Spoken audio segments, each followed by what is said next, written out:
This is the Hex Decimal Binary Converter, which instantly converts numbers between hexadecimal, decimal, binary, and octal number systems.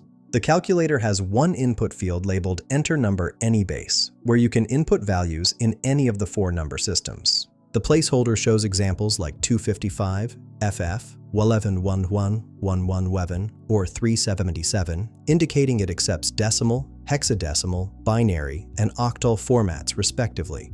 For this demonstration, I'm entering the decimal value 10. After clicking Calculate, the converter automatically detects which number system you've entered and displays the equivalent values in all four formats.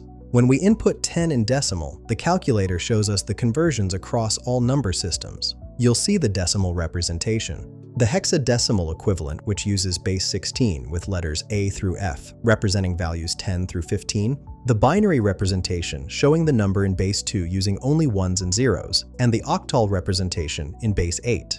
This tool eliminates manual conversion errors and saves significant time when working with different number systems in digital design, programming, or embedded systems development. Find the link in the description below.